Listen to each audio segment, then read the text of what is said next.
Agora, tem exceção a esse princípio? Né? Tem duas exceções. Né?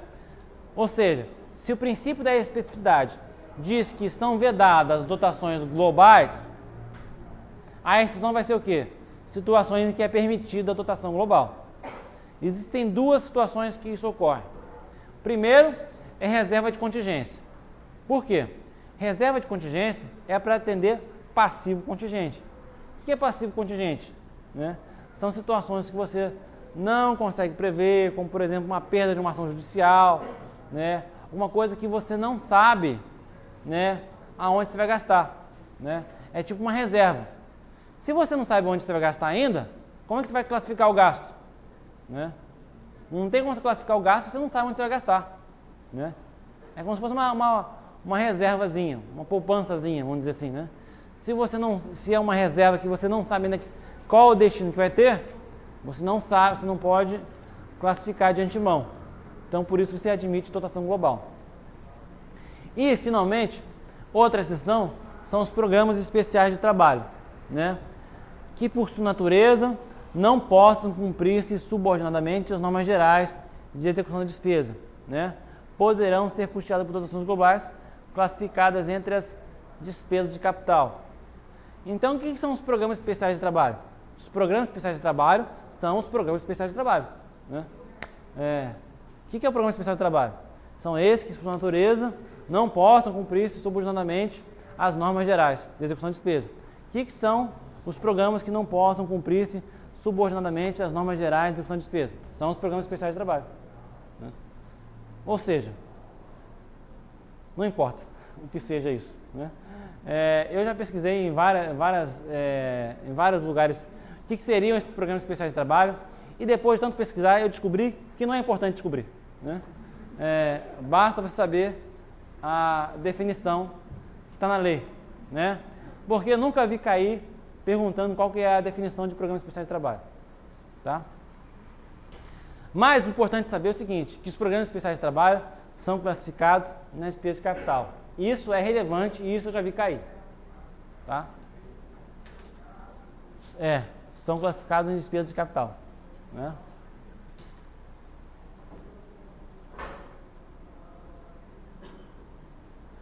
Princípio da publicidade. Né? O princípio da publicidade ele não é só um princípio orçamentário. Né? O princípio da publicidade ele é um princípio, né, da administração pública como um todo. Né? Tem lá, né, são princípios da administração pública: legalidade, impessoalidade, moralidade, publicidade e eficiência. O que quer dizer o princípio da publicidade no âmbito orçamentário? Quer dizer várias coisas. Então, às vezes, é até complicado você fazer uma definição única para o princípio da publicidade. Mas a primeira coisa que é clara é que os orçamentos são públicos. Ou seja, ele não é uma conta bancária ultra secreta que ninguém pode saber. Ele é público. Né? E daí, quando você entra ali no CIAF para acompanhar a execução orçamentária, tem uma mensagem lá dizendo: se você divulgar informações aqui, você está infringindo normas criminais, civis e pode ser processado. Ué, mas se a informação é pública, eu não entendo por que tem aquela tela lá no CIAF. Né?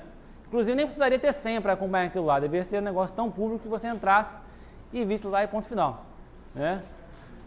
Mas, enfim, o orçamento é público, ele é de conhecimento público. Se você chegar num órgão e quiser saber a execução orçamentária, você tem esse direito, porque aquilo ali é público, aquilo ali não pode ser chaveado e escondido, né? Como se fosse uma conta bancária de uma pessoa. Não é. Né? A segunda coisa é o seguinte: o Poder Executivo, né? Poder Executivo, eu adoro esses mnemônicos, né? O Poder Executivo deverá publicar, né, a cada 30 dias o quê? Um relatório resumido da execução orçamentária. Ou seja, ele tem que dar satisfação à população sobre o que está sendo executado. Então, ó, é importante isso aqui, ó. Poder Executivo, PE, bi mais 30, vai gerar o quê? O réu.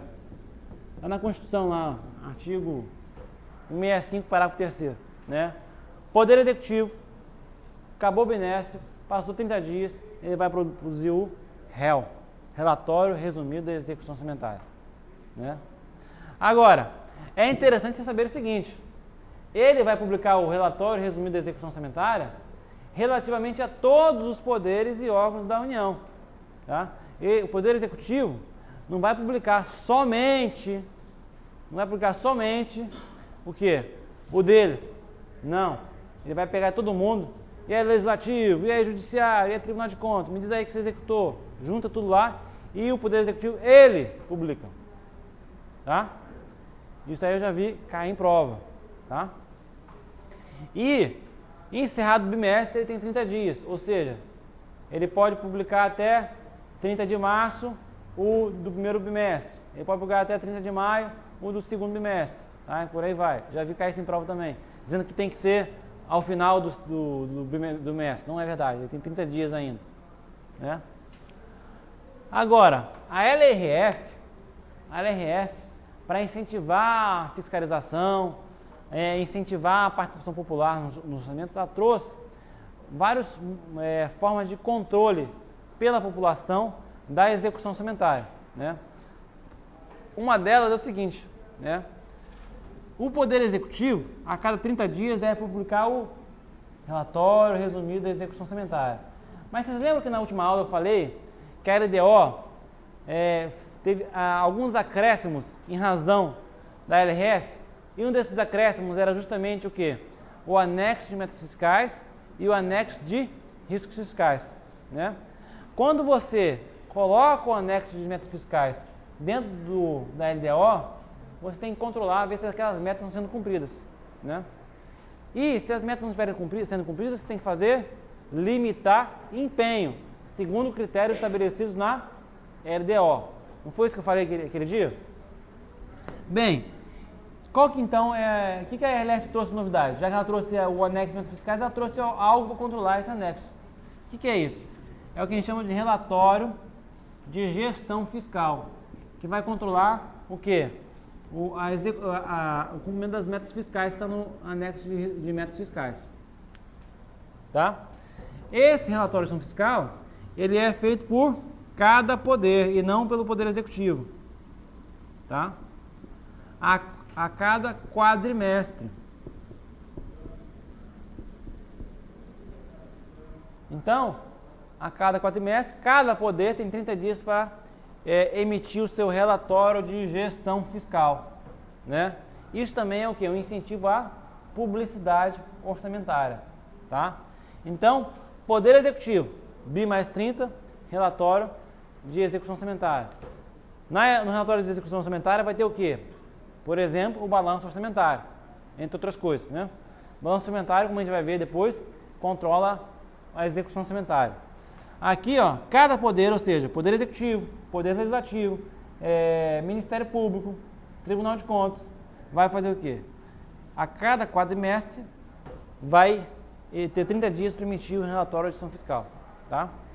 É bom que vocês saibam que quando eu falo cada poder, no âmbito da LRF, Tribunal de Contas, Ministério Público é poder. Tá? Embora juridicamente tenha uma discussão se é, se não é, não importa, para a LRF tá?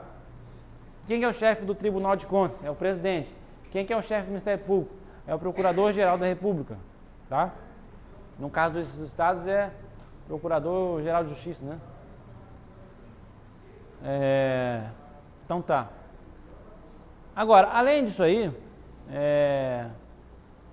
olha o que diz o artigo 48 e 49 da LRF, né? São instrumentos de transparência da gestão fiscal, aos quais terá dada ampla divulgação, inclusive em meios eletrônicos de acesso público. Olha o que tem que ser disponibilizado em meio público eletrônico, né? Os planos, orçamentos e lei de diretrizes orçamentárias, as prestações de contas e respectivo parecer prévio, né? O relatório resumido de execução orçamentária, que é o REL, quem faz é o Poder Executivo, né? O relatório de gestão fiscal, que quem faz é cada poder, e as versões simplificadas desses documentos. Né? Aí a RF trouxe o seguinte dispositivo também. As contas apresentadas pelo chefe do Poder Executivo ficarão disponíveis durante todo o exercício no respectivo Poder Legislativo e no órgão técnico responsável pela sua elaboração, para consulta e apreciação pelos cidadãos e instituições da sociedade. Antigamente, as prestações de contas ficavam disponíveis apenas por 60 dias, né? Agora tem que ficar disponível o ano inteiro, tá? Então, o princípio da proximidade, ele tem, assim, não dá para dizer uma coisa só sobre ele.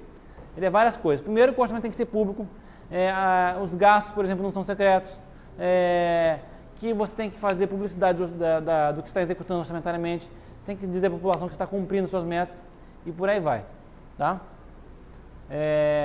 A regra é, nada na questão orçamentária, ela é secreta, a não ser que seja extremamente necessário que seja.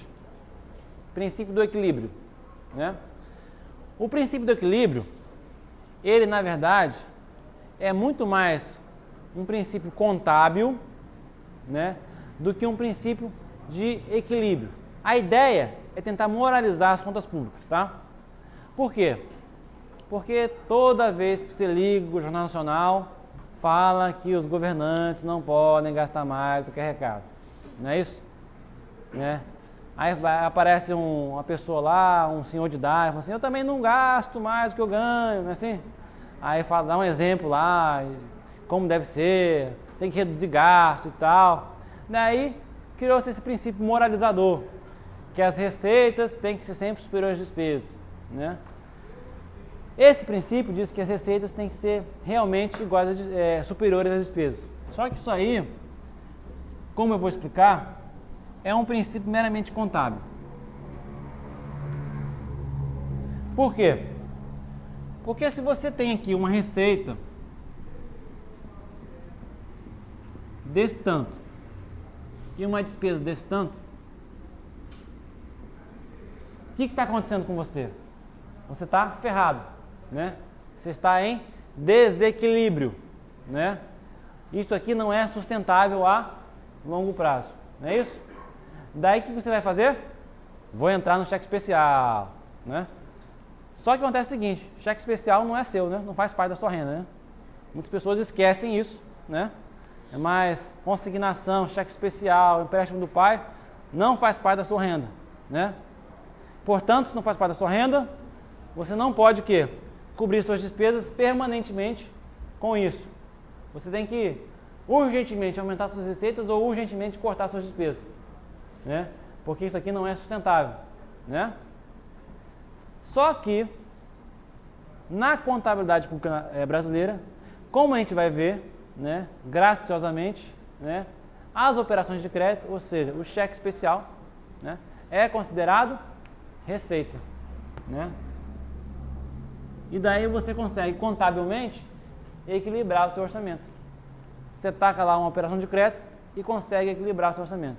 Ou seja, do ponto de vista contábil, você está equilibrado. Mas do ponto de vista econômico, você está o quê? Quebrado. Então, o princípio do equilíbrio estabelece que o total da despesa orçamentária não pode ultrapassar o total da receita orçamentária prevista para cada exercício financeiro. Ou seja, prevê a igualdade entre a previsão da receita e a fixação de despesa. Mais do que isso, prevê que a receita tem que ser superior que a despesa, não só igual, né? Igual ou maior, né? A adoção desse princípio representa uma ferramenta útil no controle dos gastos públicos, né? Aí, entre parênteses, né? Se não houvesse essa artimanha, né? Ainda que atualmente não passe de uma simples questão de técnica contábil, visto que possíveis excessos de gastos podem ser cobertos por expressão de crédito, oferecendo assim um falso equilíbrio, né? Assim, o aparente equilíbrio entre receita e despesa pode, na verdade, esconder um déficit econômico se for considerado que as operações de crédito já são um meio de cobrir desequilíbrios orçamentários. Ou seja, na contabilidade pública, o cheque especial faz parte da receita, tá? Por isso que o princípio do equilíbrio, ele é bem relativizado. Agora, ele é muito importante para resolver prova de concurso, né? Principalmente quando você tem um balanço orçamentário lá e está faltando dados para você responder a questão, aí basta você colocar lá que receita é igual a despesa, que vai dar certo, né? A gente vai fazer umas questões dessas que parece que está faltando dados, aí você coloca receita igual a despesa, pronto, fechou, você consegue resolver a questão.